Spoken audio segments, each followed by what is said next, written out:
Hi friends, இப்போ இந்த வீடியோவில் நம்ம என்ன பார்க்க போகிறோம் அப்படின்னா, ஒரு எம்ஐ டிவிக்கு எப்படி சர்வீஸ் மெனு ஓப்பன் பண்ணுறதுன்னு சொல்லி பார்க்க போகிறோம். சர்வீஸ் மெனு ஓப்பன் பண்ணுறதுக்கு ஃபஸ்ட்டு வந்து நம்ம ரிமோட்டில் இந்த பேக் பட்டன், சென்டர் பட்டன், அதே மாதிரி டிவியில் இந்த இடத்துல வந்து ஒரு பட்டன் இருக்கும். இந்த பட்டன் இது மூணையும் வந்து கண்டினியூவாக ப்ரெஸ் பண்ணி பிடிச்சிட்டு அதுக்கப்புறம் பவர் ஆன் பண்ணணும். இப்போ நம்ம பிடிக்கிறோம் பாருங்கள், அந்த மாதிரி வந்து பிடிக்கணும். ஜஸ்ட் இந்த ரெண்டு பட்டனையும் ஹோல்ட் பண்ணிட்டு பவர் ஆன் பட்டனையும் ஹோல்ட் பண்ணிட்டு அதுக்கப்புறம் சுவிட்சை ப்ரெஸ் பண்ணுறோம்.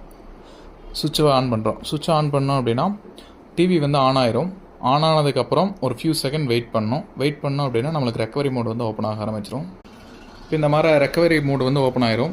இதில் வந்து டேட்டா/ஃபேக்ட்ரி ரீசெட் அப்படின்னு சொல்லி இந்த ஆப்ஷன் இருக்குங்களா, இந்த ஆப்ஷனில் கொடுத்துட்டு எஸ் கொடுத்தோம் அப்படின்னா நம்மளோட டிவி வந்து பார்த்திங்க அப்படின்னா ரீசெட் ஆயிரும். டோட்டலாக ஃபேக்டோரியல் ரீசெட் ஆயிரும்.